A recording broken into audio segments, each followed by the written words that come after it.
Hello, everyone, and welcome to another edition of the Better Than Less Than podcast. Appreciate you all for watching along with me. And for those of you who may not be familiar, it's your first time watching the Better Than Less Than podcast, this is a podcast specifically covering and all the news stories and the hot topics at the Division II and NAIA level. So you will hear everything regarding the CIAA, the SIAC, the HBCUAC, and our independent HBCUs at the Division II and NAIA level, like West Virginia State. More on them in a second. Uh, You'll hear about Langston. You'll hear about Florida Memorial, Lincoln, Missouri. So if you're interested in any of those schools and the news at that level, then the Better Than Less Than podcast is for you. We also have a podcast for all of you MEAC fans out there. We have the MEAC and More with Chris Stevens, where he's covering obviously the MEAC and our independent HBCUs at the Division I level, like Hampton, Tennessee State, and North Carolina A&T. And then for all of our SWAC fans, which is the majority of our fans here at HBCU Sports, you can watch the SWAC Page podcast with Ken Rashad and Kendrick Marshall. We have a packed show today. We have the NAIA and Division II Outdoor Track and Field Championships starting to, well, the NAIA Track and Field Championship started yesterday. They're entering day 2 today. The NCAA Division II Outdoor Track and Field Championship start today. And we had some breaking news in the CIAA. There was a new coaching hire announced, and we will get into that. But we have a special segment to start off the show. I had the opportunity of interviewing West Virginia State track and field athlete Zoe Ledet, aka Zoe Olivia, who is not only a championship sprinter, having won the 200 meters in the indoor track and field championships for the Mountain East, but she is also a significant content creator who leveraged NIL to create a significant following for herself and her social platforms. So I have that interview for you here. So stick around. Later on, we'll get into the news of the day. But for now, enjoy my interview with West Virginia State track and field athlete Zoe Ledet. Hello, everyone, and welcome to a special segment as a part of the Better Than Less Than podcast, where I have my first official guest here with me. She is a West Virginia State student athlete with the track and field team, and she also has a very interesting story as a part of NIL. She is a content creator as a part of NIL and has a pretty significant following on the TikTok and Instagram and all those social platforms. We're just very excited to hear her story. This is Zoe Olivia. So thank you so much for taking the time to speak with me and share just a small part of your story with me. Of course, of course. It's very nice to be up here. I'm very excited to share my story and answer some questions. Absolutely. So first, let's start off by talking about your athletic career at West Virginia State. You just recently won the 110-meter hurdles at the Mountain East Conference Championship, and that I believe that's your second straight 100-meter hurdle championship with. That was actually so. There's two Zoes that was on my team. Uh, Oh, that was Zoe McDonald. But for indoors, I did win the 200 meters. And then for outdoor, I came in third for the 100 and the 200 meters, and we got first for our 4x1 relay. see, that's why you got to do your research, guys. That's why you got to do your research. Okay. No, that's completely on me. So I had the wrong championships. So you won the 200-meter indoor championship. Just Yes, sir. so talk about just what goes into preparing for what your preparation is like for a race, depending on the event that you're running. So I usually shin splits for me are definitely something that are always nagging me. So thankfully we have an assistant which she helps me with just stretching and she'll massage my shins and everything like that. So once I do that, I'll have a little talk with my coach about the run throughs. I definitely do get nervous sometimes and my adrenaline is up and everything. So I'll talk to him to kind of like calm my nerves down a little bit and everything. And then I'll go through our regular warm up. I'll be listening to music. I'll be praying, just trying to get in that good mindset, good positive mindset. trying not to pay attention to who I'm running against, or whose time is faster in my heat or anything like that. So yeah, I just go through the warm up and just kind of stay positive and be with myself. And then after that, I'll do some run throughs with my spikes and just wait till we get on the line, and I'll just gotta let it all out.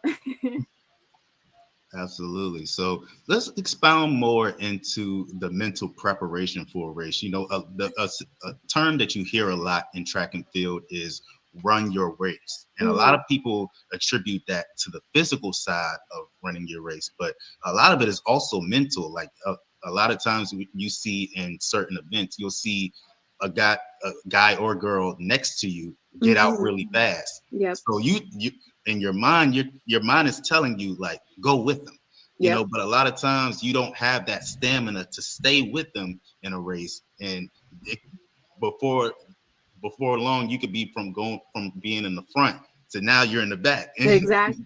So Yes. just talk about the mental Hmm. preparation and how mentally you can take yourself out of a race if you're not in the right mindset. Hmm. So definitely, I would say I have struggled with that before, with focusing on other people rather than myself, and that is one thing that can definitely get you to, go from having a positive mindset to now you all the way in the negatives. You go from up here to being all the way down here, mentally. So definitely not paying attention to, because I used to be so ready to just look at heat sheets. Oh my gosh, who am I running against? Who's faster than me? Who's this? And just like the example you said, I can use the 200 for an example. Sometimes, say you're in like a middle lane, so you have two girls on the side of you.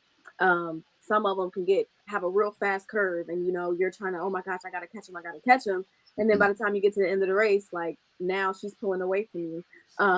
So honestly, like you said, just you have to, when you're in that one lane, you have to be one with yourself, and saying, just not focusing on anybody else, and just I have to run my race. I know that I have to get out for the first couple meters for the curve, and then kind of not slow down, of course, but stand up and kind of open my stride for the rest of the curve, and then push out of the curve, rather than, oh my gosh, I gotta go and sprint the whole curve because this girl next to me is doing it, so Mhm. just remembering that can definitely help, but you got to definitely pay attention to just just yourself. Yeah, so absolutely. So you now that I have my proper research and I know that there are two different zones. I don't know how I didn't distinguish that there was two different zones on the team. That is Yeah, it's completely on okay. me. But you know, and then when you go into the relays, which I know you were part of, I know you were Yes, part of that. I yes, absolutely know yes, you're part I of that. was. What are the differences between the preparation for an individual event and a relay event? Because a lot of times when we look at relays, we think about the people who are on the relay team and their times. But Right. what we don't understand is the kind of cohesion Mhm. that has to be achieved for the team to be successful. Just talk Mhm. about preparing for a relay Mhm. in relation to preparing for an individual event. Okay. So I'll use the 4x1 for instance, outdoors, because that one is definitely a little bit harder than the four by, well, the handoffs I would say are a little bit harder than the 4x4 relay. So definitely having trust with one another. My coach always told us that we have to have chemistry with each other on and off the track, which is something that is very important. And the preparation for those would be before a meet. Maybe if a meet is 2 days, we'll usually practice on the first day. For us, we don't really want to practice too much because that kind of brings in more nerves, and you want it to be smooth. So we would practice it like the day before we're supposed to actually run the race, and we each leg would do their specific handoff with each other, excuse me. And we would take our time, we'd make sure our steps are right. And after, I would say, me and Candace, actually our relay handoff, she would be first leg and I'm second leg. I would always make sure to ask her, like, was that good for you? Like, does it feel good? We have to have that communication. And that's what helps us with having trust with one another, and helping the chemistry as well, which helps us, just dominate when we go out there together. My bad, I had a technical here, but Okay. yeah, yeah, Absolutely. So when you're preparing for a a, a big race, Yeah. depending on the magnitude. First of all, before I even ask that question, does the magnitude of a race change your preparation, or do you try to remain consistent with the race? And what I mean by that is when we're going back to the mental Hmm. aspect of that we talked about earlier, you know, performing at a local meet, Right. a lot of, from the outside perspective, I'll use me as an outside perspective. Performing at a local meet seems different, and the energy feels different than when you're at a championship race. Right. For You sure. know, so for an Hmm. athlete like yourself, is it different in terms of how you prepare and how you attack the race? Is or is it like those reps at the regional races make it easier for you at the Hmm. championship race? Does either of those things align with how you feel about preparing for a race? As for preparation, I would say that we usually stay the same, or just me personally. I'll do the same thing, but I would say for the bigger meets, it's definitely, I think we would warm up a little bit earlier and make sure that we're really loose for it. And then as for the mental part, we're definitely just like, we got to go out there and crush it. Like we about to do something crazy. Like when we're there together, we're like, y'all, we got to, lock in. We got to do this is something big. And then our coach as well, he would definitely make sure that that was instilled in us, we got to show out today, and of course we got to show out, everywhere we go. But definitely I would say at those bigger meets it is kind of like, yeah, like let's show something, let's do something, because we would be competing against a lot of D1 schools. And sometimes we would be a little like, oh gosh, they run this or they run that, or this girl runs with me kind of thing. So we would definitely go out there and have that mindset that we gotta show out today. And just one last question before we get into the meat and potatoes of why we really got you here. You know, do you ever look at your times and set goals for times that you want to achieve before a season, and do they change as you go throughout the season? Yes, 100%. I would say, for example, my freshman year, at the end of the year, I got injured and I wasn't able to compete in our championships. And over the summer, I had a whole bunch of goals set for myself. I was like, I gotta get back on my feet. I can't let this, discourage me and everything. So definitely before the indoor season started, my sophomore year, I had a whole bunch of goals set, because I was looking at my freshman year times and I definitely wanted to improve on that. So going from indoor to outdoor, definitely want to improve on my times as well. So I would say yes, for sure. I definitely set goals for myself, for the meets and for overall season.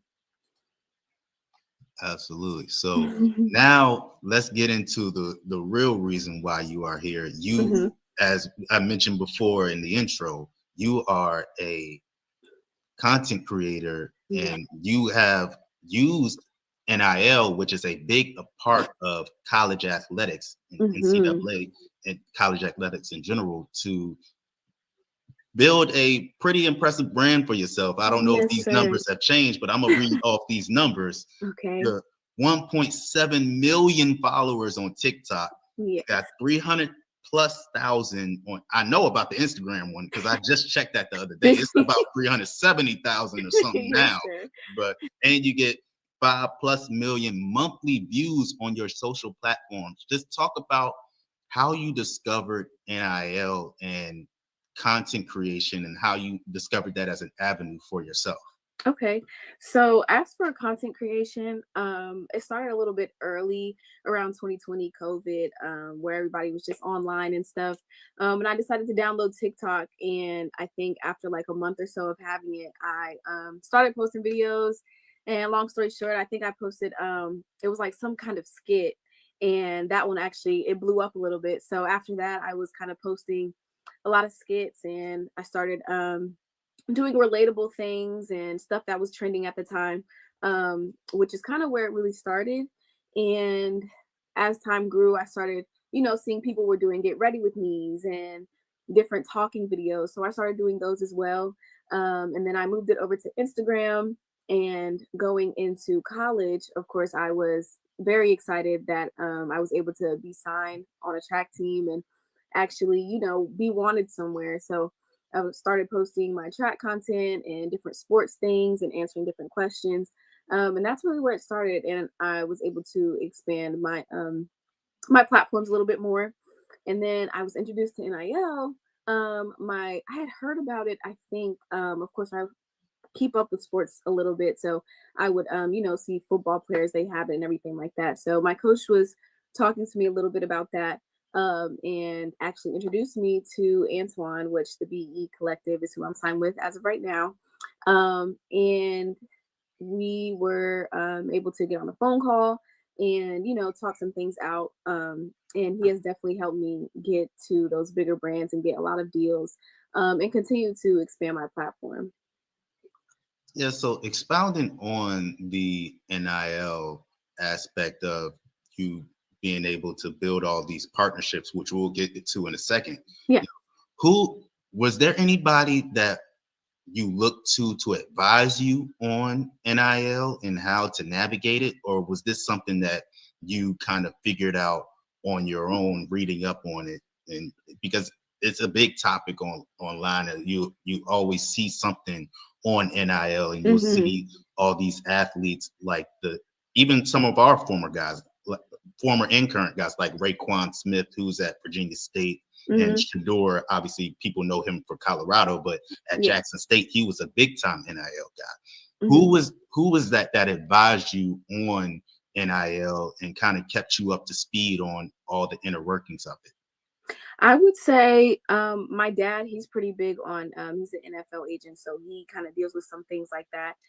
So I would say him and my coach, because coming into college, I was very new to it. Like you said, I didn't know all like the in and outs about it. So they were definitely the two that kind of helped me understand what was really going on.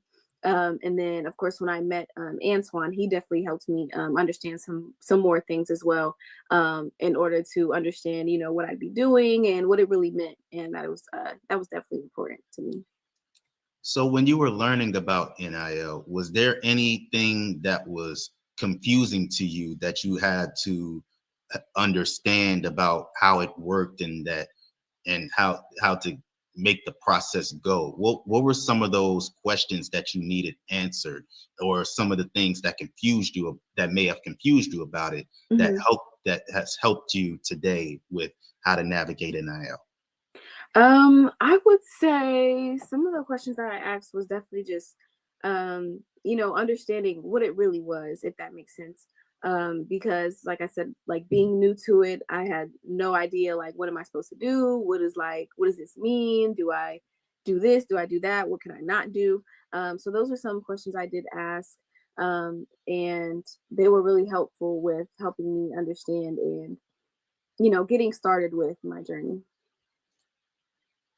Absolutely. So one of the common misconceptions about NIL is that it's mainly benefited towards Division 1 athletes. And I Mhm. didn't say this at the top of the show. So for those of you watching, Better Than Less Than podcast is a podcast that focuses on the Division 2 and NAIA HBCUs on at this level. So all of your news and all of your hot topics like this one will be here at the Better Than Less Than podcast. But back to what I was saying was that the common misconception is that Division 1 athletes are the main ones who benefit Mhm. from NIL.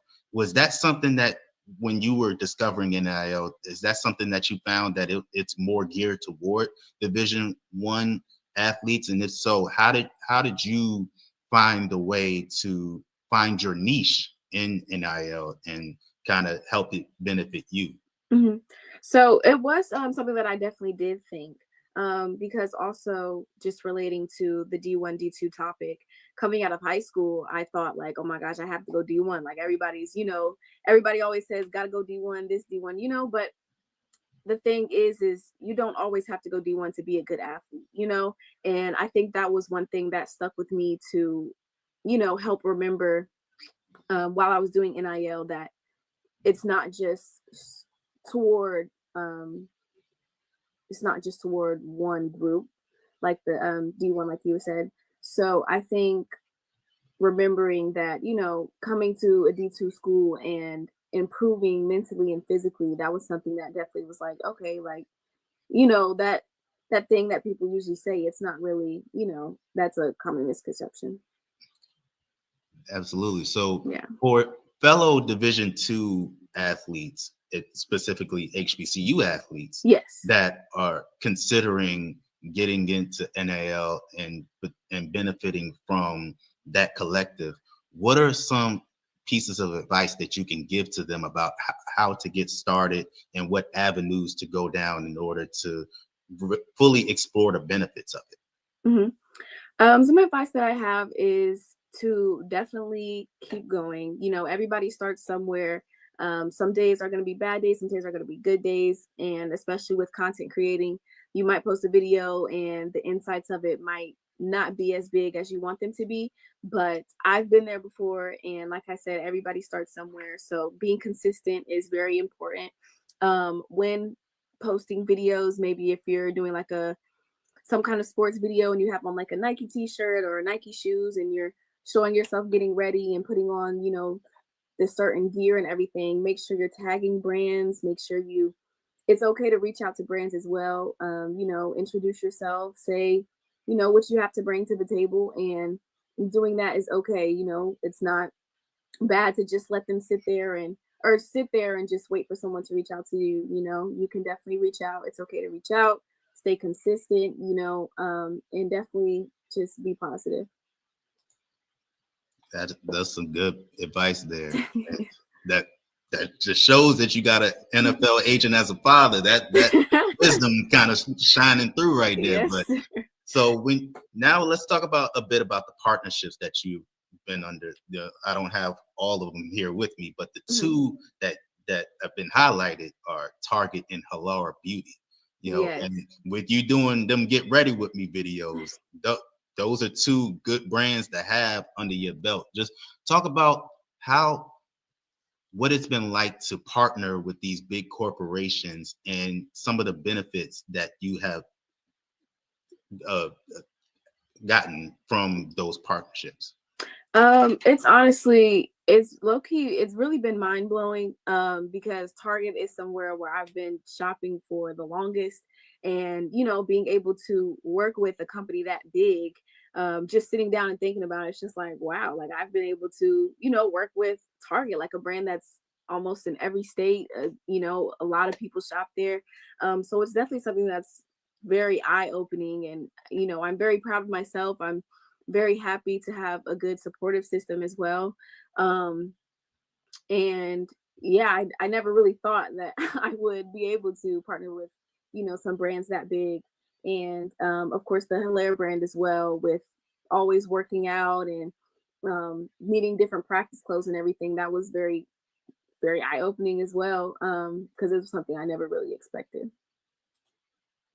So when you're doing brand sponsored content, is Mhm. that is the thought process behind brand sponsored content any different than your regular content? Like, so what I mean by that is that when you're doing skits Right. and doing skits, you have a concept in mind, hmm but it's not like a brand sponsored content when you're saying like I have to incorporate this Right. this item or whatever this service that I'm promoting into it in a way that is relatable to everyone, that hmm can be ingested in. And you're not always going to get people to be like, oh, see this piece of content, I'm going to now shop with this Right. brand, so and even though that's how you make your money, is to hmm get people to to shop through your promo codes and all this stuff. So is there any deeper thought that goes into brand sponsored content, like going back to the mental going back to your mental, Yeah. doing mental and doing content? There's the thought of how can I promote this brand in a way that it'll get someone to go toward that brand, or is it just like a free flow and I'm just going to make this content and incorporate the brand and whatever happens happens? No, 100%. I definitely think the thought process is different than rather when I do my own content. And like the example you just said, I definitely want to make sure I'm sending them content that, will help show that their product is, something that people will want to see, people will want to go get. So the thought process is definitely a little bit harder because I definitely want to, of course, still incorporate myself and how I usually do content. So nothing is like forced or anything. And it looks, natural. But I would definitely say I do kind of have to sit back and be like, wait, should I say this? Should I say that? Or maybe I could show a little bit of this while I show this. So the thought process is a little bit harder. But I would say that is a good thing. So I can, anything that's for me in the future, maybe, but will be a little bit easier because these thought processes. So we talked about your goals as a track and field athlete. What are your goals as a content creator? Is there a content creator that you want to collab with? Is there a brand that you may want to collab with one day? What are some of your goals as a content creator? Some of my goals I would say would be to continue to grow my platform and grow supporters. I definitely do want to collaborate with a lot of different creators. I know they usually have small get-togethers. Sometimes they'll be in like Florida or Atlanta. So I definitely want to try and get out of my little shell and go, meet a lot of people. I would say one of the big brands I want to work with would probably be Nike, because I do wear a lot of their I wear a lot of their gear. That's kind of like my go-to workout clothes and everything. So I would say that's like at the top of my list. But there are, honestly, my book is open to anything. And I'm definitely looking forward to, continuing to get pretty big deals. And yeah. Hey, Nike, that's you shooting for the top with that one. That's up there. Probably the biggest sports brand in the world. You Right. can't go wrong with them. So we talked about you as an athlete. We talked about you as a content creator. Now we incorporate the fact that you're a full-time student. Yes, sir. So just talk about balancing that life and what goes into your day-to-day preparation, and not just for classes, but for practice and training, and then putting out your content. Just talk about Right. what a typical day for you looks like. So a typical day for me, we would usually have 6:30 practice. So I'd wake up pretty early, and we'd go to the track, have workouts and everything. We'd usually be done, I would say, around 9. Um, let's say this is a Tuesday. So on Tuesdays and Thursdays, I would have class. So I'd get back, I'd eat breakfast and everything, and then 11 a.m. would be my first class. So once I'm in class, I would have a little planner, and I would usually plan out everything for the week. Monday, I would just have practice and then kind of be chill for the day. But I would plan out everything for the week. I'd write down which days I want to make certain content. I'd write down certain homework I want to do on certain days. And then after my 11 a.m. class would usually end around 12:15. My coach's office was actually in the same building. So I would go upstairs, I would get treatment done, I would heat and kind of just probably get some homework done at the same time. And then after that, I'd have a 2 p.m. class, and I'd be taking notes and everything, and then sometimes be doing small assignments on the side at the same time. And then on Tuesdays, we don't have any afternoon weightlifting, but if it was a Wednesday, we'd have 6:30 weight lift. So I'd kind of just be chilling before then, and that would be a pretty typical day for me. Yeah, that's a lot. It would be. Being a student athlete ain't no joke, Yes, so sir. when going into a week, are you somebody that typically tries to put everything into a routine, or are you someone that just goes with the flow? Because that type of schedule, being that organized into making sure that you are on time for everything, it may seem difficult for a lot, For so sure. so do you typically do make sure that everything you do is in a routine, or are you a go with the flow type of person? I definitely think that towards like during my sophomore year, I did try more to have everything in a routine. And then of course, like if one day I missed one thing, and then I would just be like, okay, I'll just do that the next day. But I would say my freshman year, I was definitely more of a go with the flow kind of girl. Um, Not in a bad way, but it was, my first year in college, first year running track. I was just excited, having fun. So everything was just kind of like, okay, I'll just do this now. But my sophomore year was definitely more of a, okay, I want to be a little bit more organized. And then, of course, like I said, if some things would be missed on a day that I wanted to do it, I would just kind of push it to the next day. Yeah. So as an HBCU student, because Hmm. we got to touch on that aspect, you are Yeah. an HBCU student. Yeah. Do you feel like it's important for HBCU students to know about NIL and how it could work for them? And why, why, or why not? Do you feel like? Do you feel like? Well, basically, do you feel like NIL is for everybody? And why do you feel like it's important for people to know about NIL?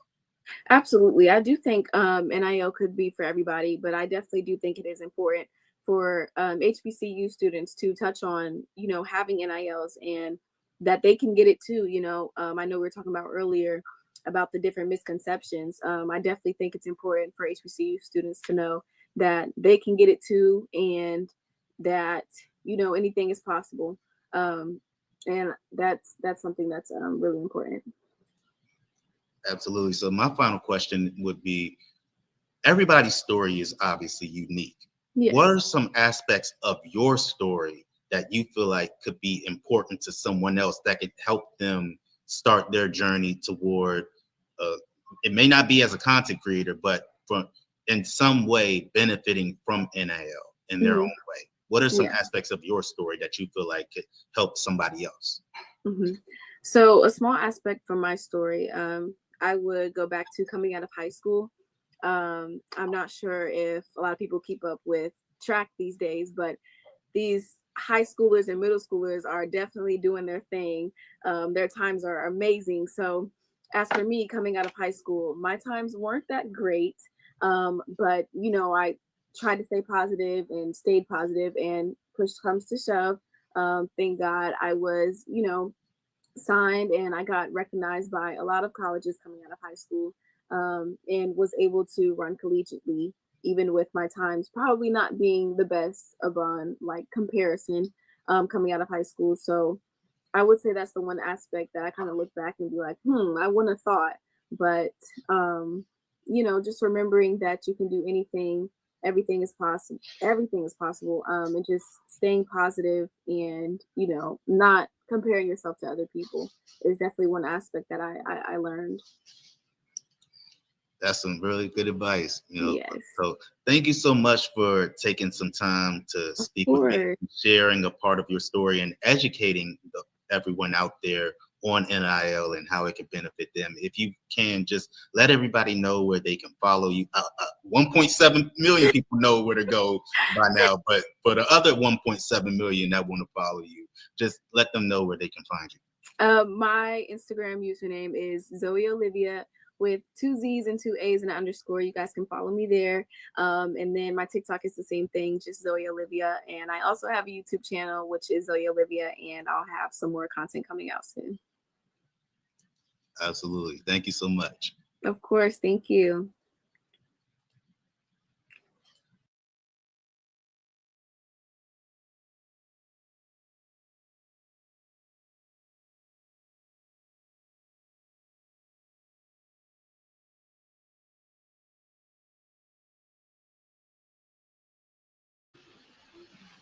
All right, almost pulled a Kendrick, but thank you so much again to Zoe Olivia, aka Zoe Ledet. Is her Zoe Ledet is her name, aka Zoe Olivia. I want to say that. So please follow her on all of her social platforms, and we just want to say thank you again to her for taking the time to speak with us and sharing her journey as a student athlete and as a content creator in NIL NIL Queen.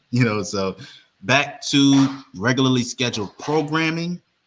We get to the latest news that was literally just announced at the before the top of the hour that Bluefield State has hired Luke Delagio to be their next men's basketball coach. Luke Delagio is a former Bowie State Hall of Famer. He led Bowie State to multiple national tournaments, CIAA championships, most notably either 2002 or 2003, led them to the Final Four of the Division II national tournament, and most recently served as head coach for Fayetteville State, was hired by the team in 2019, and took them to multiple CIAA championship games, led them to a CIAA championship in 2022. And after this past season, his contract was not renewed by Fayetteville State. So they mutually parted ways. And former Bluefield State head coach Devin Hohen left Bluefield State to take over the job at Fayetteville State. So this is basically a trade for both teams. And I think both teams are really going to benefit from this. Luke Delagio, wherever he goes, success follows. And I don't think that's going to be any different for a Bluefield State team that every year they are an upset alert at the CIAA tournament. And I think that with Luke Delagio in the door, I think they would have been, to be clear, I think they would have been a championship contender had Devin Hohen stayed, but they are even more of a championship contender with Luke Delagio in the door. The boost that they're going to get in recruiting is going to be big. Luke Delagio is somebody that knows knows the right guys to put in the right position to win, and I think that is going to definitely benefit Bluefield State. The question that I have for Bluefield State is, will they have the regular season success? Will the regular season success happen immediately? Because having one coach go out the door and another coach come in, that means a change in system. That means a change in the style of play. That could potentially mean a change in the style of play. So that's my main question for Bluefield State. Will the success happen immediately? Because this isn't like a team. It's not like this is a team that is coming from the doldrums. This is a team that finished second in the CIAA North Division this past season and made it to the CIAA championship game, beating Fayetteville State to get there. So Luke Delagio knows this team very well. He literally just lost to them in this past CIAA tournament. So he knows how they operate, and he knows, well, not knows how they operate because he wasn't in the door. He's in the door now. He wasn't before, but he knows that when they step on the court, they are a tough out. Now he has to get the most out of them rather than having a game plan to stop them. So I'm curious to see what kind of transition it's like for both teams. Fayetteville State as well. Devin Hohen, this is something new for him. Bluefield State was his first head coaching job, and now he's going from a team that had a dog mentality. Bluefield State is a team. For those of you who don't watch the CIAA tournament or aren't at the CIAA tournament in person, Bluefield State is a team that doesn't have a band. They don't have cheerleaders. They rely on their fan base, and the fact that they are able to do that with all of their crowds are going to be significantly smaller than other teams, but their crowd really gets them into a game. And a lot of times they don't even need the crowd. They have the energy themselves, So will Devin Hohen be, and I'm not saying that the band is going to make having a band or cheerleaders makes any kind of difference, but it's definitely the aesthetic of it is definitely something that somebody that's an outsider like me looks at and say, the fact that they're able to do that and have significantly smaller crowds, no band, no cheerleaders, no one to get them hyped and keep them in the spirit of the game. That's something that how will Luke Delagio be able to deal with that? Now he's a championship level coach, 20 years over, so I'm almost certain that he'll be able to adjust to it. I'm pretty sure he'll be able to adjust to the change of scenery. He's done it before already, so I'm almost certain he'll do it again. And I'm curious to see how Luke Delagio, excuse me, Devin Hohen does it for Fayetteville State. But I'm almost certain that both of those. I wouldn't be surprised if that's the matchup for the CIAA championship this upcoming year in the CIAA tournament. I would not be surprised if that's the matchup. Virginia State is definitely going to be in that conversation. The reigning champions, obviously, they're going to be in that conversation. And also important to note that Luke Delagio is taking over Bluefield State after they just made their first Division II national tournament.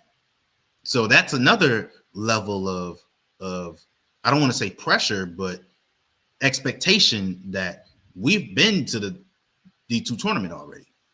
That we scratched that off our goals. We crossed it off. We accomplished that. Now they're looking to take that next step. And Luke Delagio is a coach that has taken a team past the first round of a Division II tournament already. He's already been to a Final Four. Now the logical next steps to take is national championship. And that's the one thing that Luke Delagio has not done, is take a team to a national championship game. He is great enough to do it. He's absolutely great enough to do it. And I would not be surprised if he eventually got Bluefield State there. Shout out to Chris Stevens in the chat. That's absolutely an interesting twist. That, granted, like when it first happened, when they first announced that Devin Hohen was going to Fayetteville State, it was only logical that Luke Delagio go to Bluefield State. It took a little bit longer for them to announce it. Maybe, I don't know, maybe if Luke Delagio was maybe thinking about taking a year off from coaching, because he's been coaching concurrently since the early 2000s, late 90s. So he's been coaching for a long while. So I don't know if maybe he was thinking about taking a break and maybe taking a year off or getting his mind right, and then thinking about next steps that he may want to take in his coaching career. But yeah, it is definitely something that makes a lot of sense. But it absolutely is a twist, and the CIAA basketball is absolutely going to be fun this upcoming season. That was not the only coaching change that happened over the weekend. As well, that one wasn't over the weekend. That one was literally just announced. But over the weekend, we had a pair of SIAC coaching changes. The most notable being Benedict announcing the hire of Danton Jackson as their next head men's basketball coach. For those of you who are not familiar with Danton Jackson, he is an alumnus of Xavier University of Louisiana and is a former head coach for the team, and coached 13 seasons there, put together a 294 and 130 overall record, led them to 10 NAIA national tournaments, and won 4 then GCAC, now HBCU regular season championships, and then took over for Talladega after Chris Wright left Talladega for Langston, and took them from 12-17 in his first season to 20-9 in his, not 20-9, he was 20, I believe it was I forget the record in his the season after, but consecutive 21 seasons after his first season, he was 12-17. So I think this is a great hire by Benedict. This is Danton Jackson's first NCAA head coaching job. He was previously an assistant for UAB and University of Albany before he took the job at Talladega, where he was at most recently, as recent as this year, that's when he had the 20-9 record. It wasn't the next season after the 12-17 record. But I think this is a great hire for Benedict. I think I think if they give him some time, he will be able to get them into conference championship contention. I would not be surprised to see them hoist the SIAC championship one day with Denton Jackson as the head coach. You know, he has shown that he can lead a championship level program. He did it at his alumnus. He did it at Talladega. Now he gets the chance to prove that he can do it at the NCAA level, where he'll have not much more resources than he would have had at Zula or Talladega, but he'll have more than he had previously. So curious. And Benedict is a huge athletic school. They have had success in almost every sport. Shout out to Ken Rashad, the boss man, in the chat watching along. And you can watch his podcast, Swag Page Podcast. And you could, I forgot to shout out Chris Stevens. You could watch the Miak and More podcast with him. He usually films goes live every Wednesday. So you can check Miak and More, and you can check out the Swag Page podcast. But yeah, I look forward to see what Danton Jackson is able to do there at Benedict. And we also had a coaching hire at Morehouse. I'm going to pull that up for you real quick. It's Larry Dixon, who was hired at Morehouse. Larry Dixon is did I talk about this already? I feel like I talked about this already. Well, if I didn't, for those of you who didn't hear me talk about it last time, apologies. I was thinking about it. I was like, I felt like I talked about that already. But yeah, just go back to the last Better Less Than podcast to hear me talk about Larry Dixon. I swear I just thought about that he just got. But yeah. Some interesting coaching hires. But for those of you who don't know who Larry Dixon is, I already brought it up, so might as well keep going. Larry Dixon is a former assistant at the Division I level. He most recently was an assistant coach at North Carolina State. The most notably in 2024 when NC State made it to the Final Four of the NCAA tournament. So that lets you know the level of coaching acumen he has. He also was an assistant coach at Winthrop when they made 2 NCAA tournament appearances during his time there. So some great coaching hires at the SIAC level. You know, the SIAC is always open. You know, Clark Atlanta in the Miles, and there's a lot of talent in the SIAC. SIAC, maybe in terms of on the field or on the court competition wise, may be the best of all the HBCU conferences. You know, they don't get as much coverage. You know, their live attendance may not be as significant as you would see at a CIAA or at a SWAC or a MEAC. But in terms of bang for your buck, fun to watch, there may not be a better conference than SIAC. You know, they never failed to produce some interesting, sitting at the edge of your seat, waiting to see what happens kind of games. You know, so I believe these hires will be exponentially beneficial for both Morehouse and Benedict, and looking forward to seeing the SIAC this upcoming winter and on the basketball court.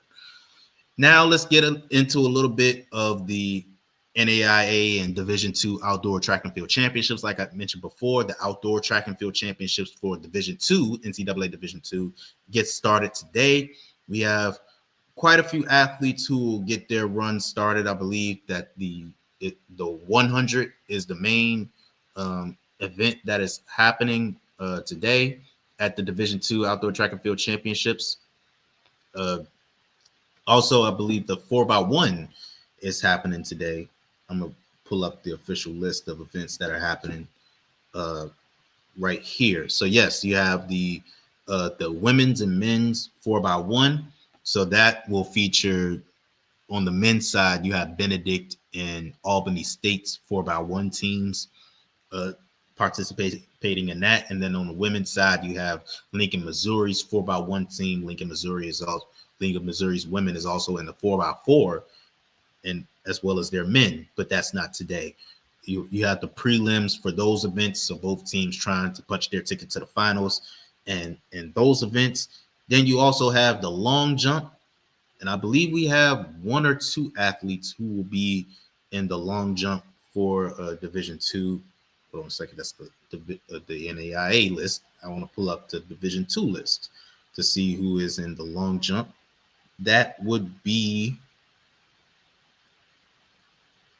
pause for suspense, Zach Washington out of Benedict. So if you are someone who enjoys field events or just want to root on our HBCU athletes, you could watch him.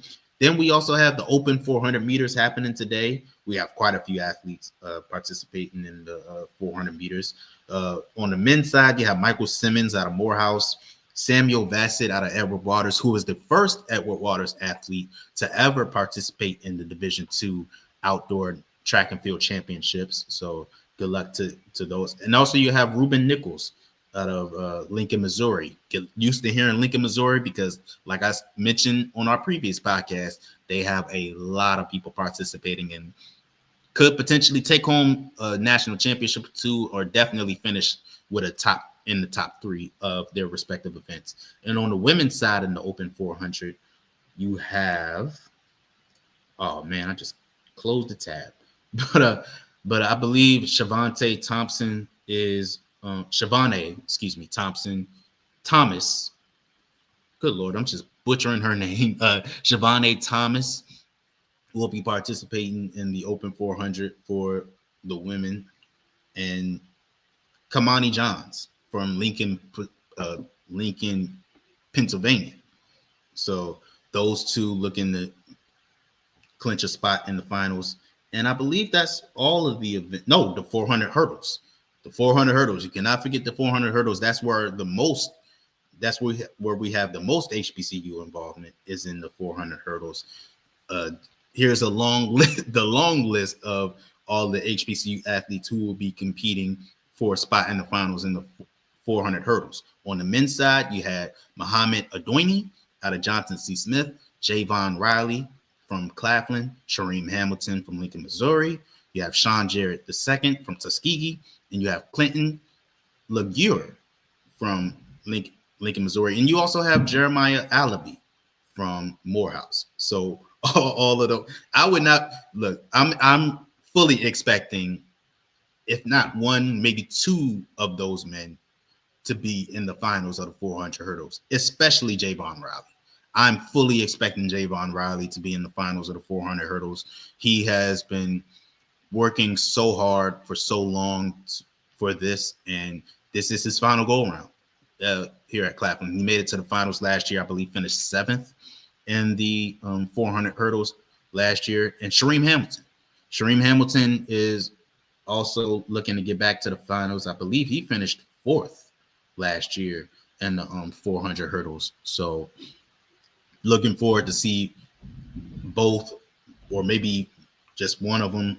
I'm pretty sure it's a lock that one of them will be there, but I look forward to seeing both of them in the finals competing for for the championship in the 400 hurdles. Then for the women, you have Shavante Thomas, who will also be in the 400 hurdles, and Odisha Nanton, who made it to the finals last year, finished, I believe, 2nd, if I'm not mistaken, in the 400 hurdles last year.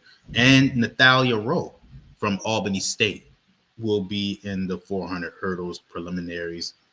So you can, again, for those who didn't see before, you can watch all of the happenings at the Division II outdoor track and field championships.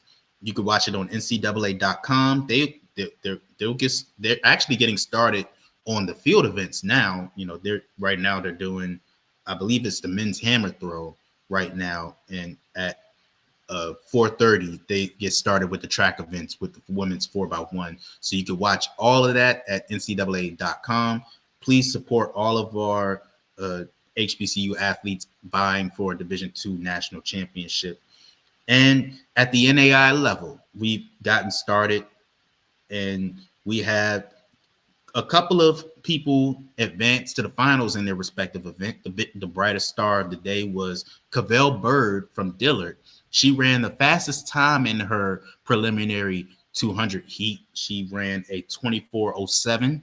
It was the third fastest time overall, including the fastest time in her heat to advance to the finals of the 200 open 200 meters. And then Zula had a pair of teams and individual athletes that advanced past the preliminary round of their respective event. Zula's 4x1 team advanced to the finals, squeaking in with the seventh best time in the preliminaries with a 46.76. Squeaking out Dillard, who unfortunately was on the outside looking in. They were in a 46.94, 0.08 seconds away from advancing to the finals again. They were in the finals last year and they didn't make it, but they didn't make it through this time around. So Zula last year they made it to the finals of the 4x1 and they finished sixth. So looking for a top 5 finish to add some points to their schedule for the final tally for the track and field championships, the team tally for the track and field championships. Cavell Bird, I didn't bring it up. She made it to the finals last year of the.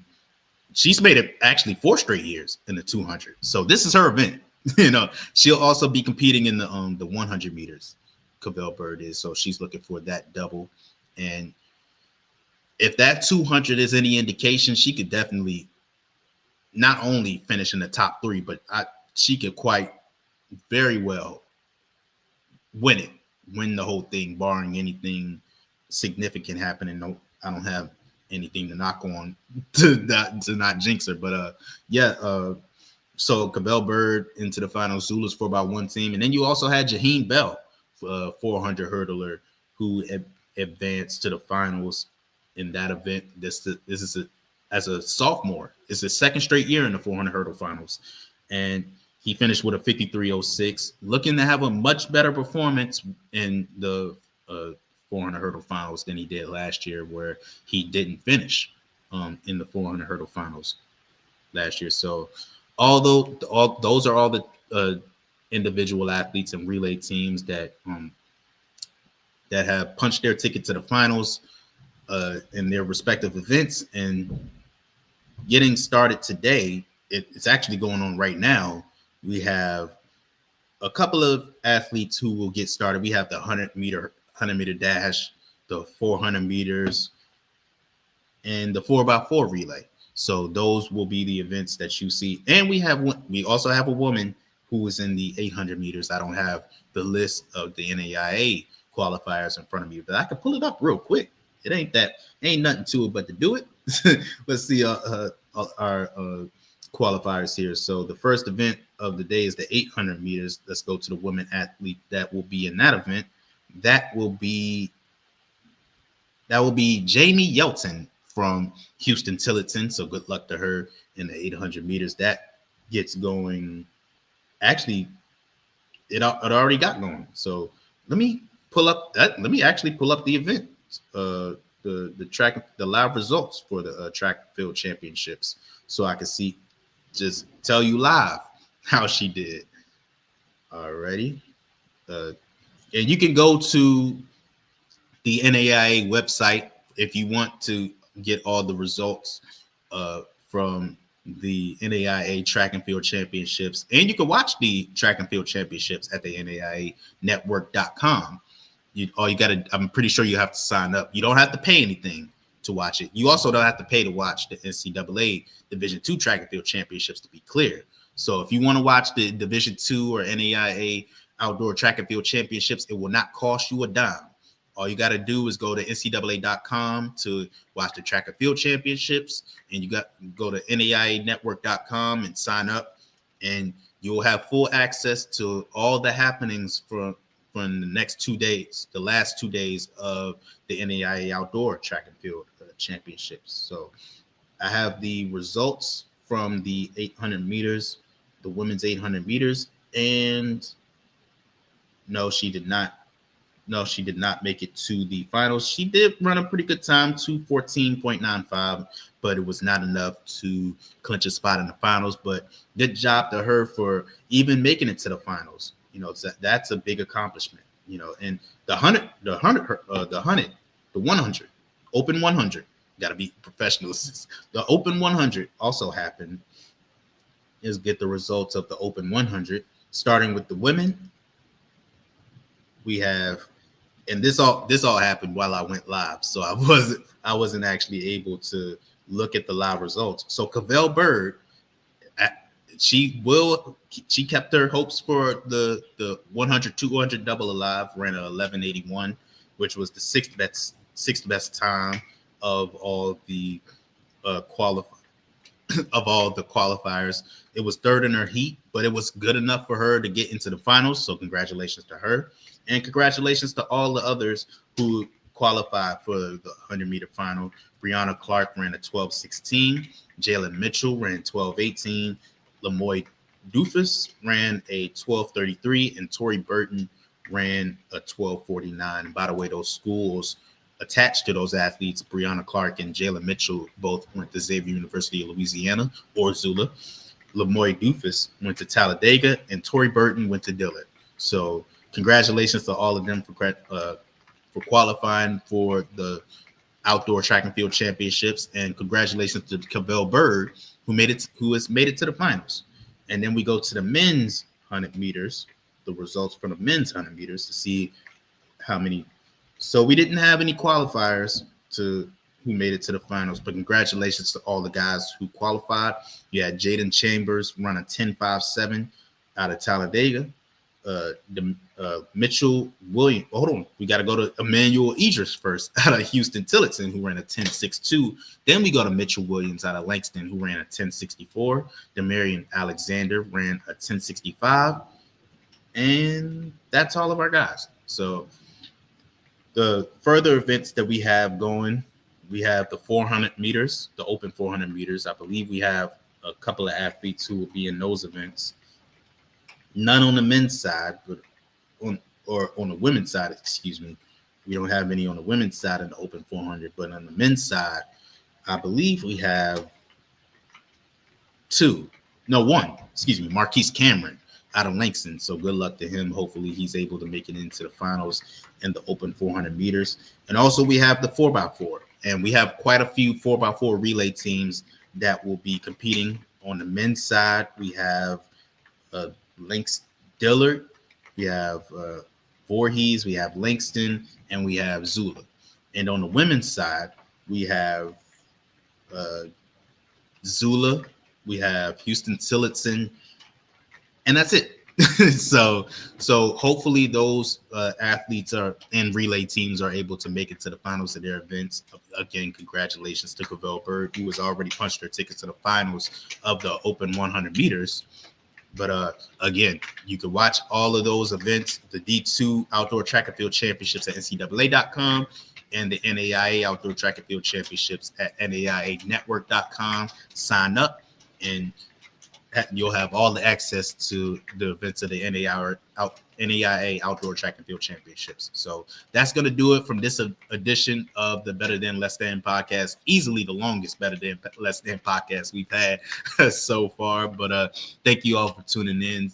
If you can, please leave a like, comment, and subscribe to the channel. You can also subscribe to become a level 1, 2, or 3 member to get exclusive content from the HBCU sports team. You can follow us on all of our social platforms on Twitter, Instagram, TikTok, LinkedIn, all of the social platforms. Think of one, we're probably on there. And you can always go to hbcusports.com for all the latest news in HBCU sports. Until next time, I'm Jared Hoffman.